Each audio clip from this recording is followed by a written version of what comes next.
ایک شہر جو ہنسی کے ساتھ بسایا گیا تھا، جس کی گلیوں میں خوشحالی بہتی تھی اور جہاں رہنے والی قوم کو ہر نعمت سے نوازا گیا تھا۔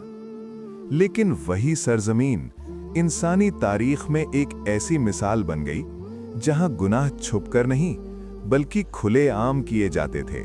یہ قوم اتنی انوکھی تھی کہ اس جیسا جرم انسانی یادداشت میں پہلے کبھی نہیں دیکھا گیا۔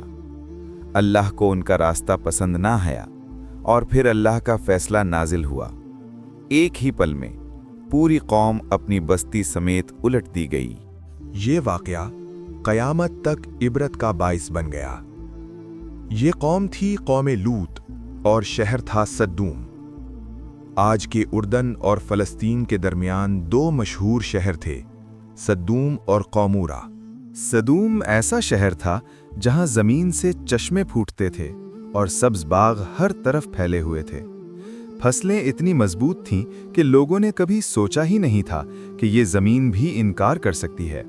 کھجوروں کے گچھے نرم، پھل رسیلے اور پانی میٹھا، لیکن لوگوں کے دل وقت کے ساتھ سخت ہو گئے۔ شروع میں گناہ صرف فرد تک محدود تھے، پھر کسی نے کہا یہ نیا راستہ ہے، اس میں مزہ ہے، اور دیکھتے ہی دیکھتے یہ شوق بن گیا، پھر عادت اور پھر پورا رویہ بن گیا۔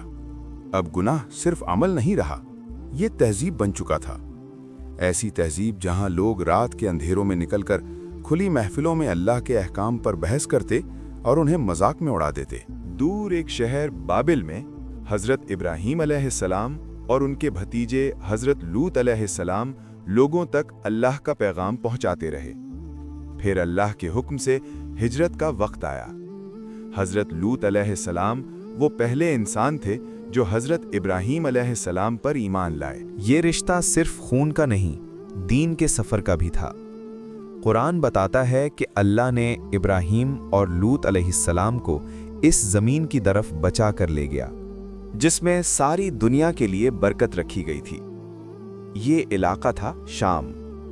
حضرت ابراہیم علیہ السلام ایک شہر میں ٹھہرے اور حضرت لوط علیہ السلام کو سدوم کی بستی بھیجی گئی، جہاں انہیں نبی بنا کر ہدایت کے لیے مقرر کیا گیا۔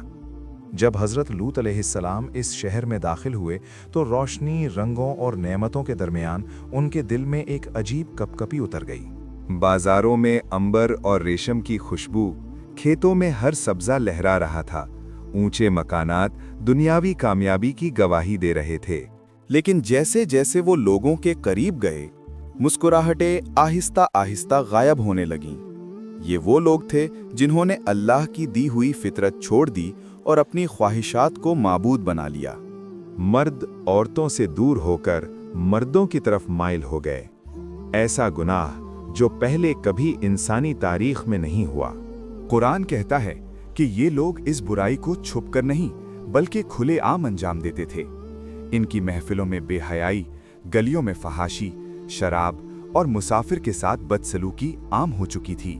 جس شہر کو اللہ نے امن اور رزق دیا تھا، وہیں لوگ راستوں پر بیٹھ کر آنے جانے والوں کو لوٹتے اور فخر محسوس کرتے تھے۔ نعمتوں کی وادی اب گناہوں کا میدان بن چکی تھی۔ حضرت لوط علیہ السلام ہر روز انہی گلیوں میں کھڑے ہو کر یہ صدا بلند کرتے رہے، اے میری قوم، اللہ سے ڈرو، یہ عمل فطرت کے خلاف ہے، لوٹ آؤ، اللہ کی رحمت کی طرف واپس آؤ۔ لیکن جواب میں انہیں صرف ہنسی، طنز اور غرور ملا۔ یہ جسم ہمارا ہے، اس پر ہمارا اختیار ہے۔ یہ ذہنی اذیت حضرت لوط علیہ السلام کے لیے روحانی بوجھ بن چکی تھی۔ آخرکار آپ نے اپنے رب سے دعا کی، اے میرے رب، اس فاسد قوم کے خلاف میری مدد فرما، اور یہیں سے اللہ کے فیصلے کی ہوا چل پڑی۔ ایک دن اللہ کے فرشتے انسانی شکل میں حضرت ابراہیم علیہ السلام کے پاس آئے۔ انہوں نے خوشخبری سنائی کہ آپ کا بیٹا پیدا ہونے والا ہے، حضرت اسحاق علیہ السلام۔ فرشتوں نے آگے کہا کہ ہم اب ایسی بستی کی طرف جا رہے ہیں جو حد سے زیادہ فساد اور بے حیائی میں ڈوبی ہوئی ہے۔ حضرت ابراہیم علیہ السلام نے درخواست کی کہ شاید کوئی راستہ ہدایت کا باقی ہو، لیکن اللہ کا فیصلہ لکھا جا چکا تھا۔ فرشتے حضرت لوط علیہ السلام کے گھر گئے، انسانی شکل میں اور مہمان بن کر۔ جب شہر میں خبر پھیلی کہ لوط علیہ السلام کے گھر مہمان آئے ہیں تو لوگ دوڑتے ہوئے پہنچے اور دروازے پر شور مچانے لگے۔ حضرت لوط علیہ السلام نے انہیں روکا اور اللہ کا خوف یاد دلایا۔ آپ نے فرمایا، یہاں سے چلے جاؤ اور میرے مہمانوں کو تنگ مت کرو۔ قوم نے کہا، ہمیں تمہاری نصیحت میں دلچسپی نہیں۔ فرشتوں نے اپنی اصل شکل ظاہر کی اور کہا کہ گھبراؤ نہیں، ہم اللہ کے فرشتے ہیں، یہ لوگ آپ کا کچھ نہیں بگاڑ سکتے۔ آپ نے اپنی بیوی اور گھر والوں کو لے کر رات کے اندھیروں میں وہاں سے نکل جانا تھا اور پیچھے بالکل نہ دیکھنا تھا۔ صبح ہوتے ہی اللہ کا عذاب آیا، زمین لرزنے لگی، گھر الٹنے لگے، آسمان سے پتھر برسنے لگے، ہر پتھر اپنے نشانے کے ساتھ آیا۔ کچھ روایتوں کے مطابق اللہ نے اس بستی کو زمین کے سینے سے اوپر اٹھا دیا۔ ہر طرف پتھر برس رہے تھے، نہ محل کی چھتیں بچا سکیں، نہ سردار کی طاقت، نہ لوگوں کے مال۔ لوگ چیخ رہے تھے، بھاگ رہے تھے، اور ان کے غرور اور گناہ ہر پتھر کے ساتھ زمین کے نیچے دب گئے۔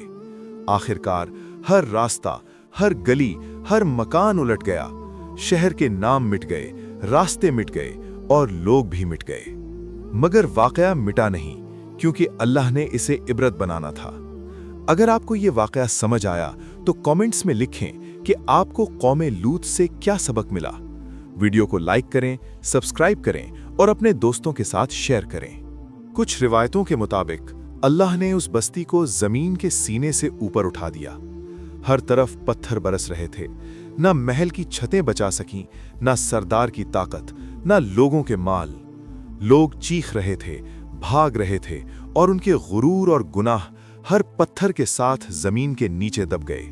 آخرکار ہر راستہ، ہر گلی، ہر مکان الٹ گیا، شہر کے نام مٹ گئے، راستے مٹ گئے اور لوگ بھی مٹ گئے۔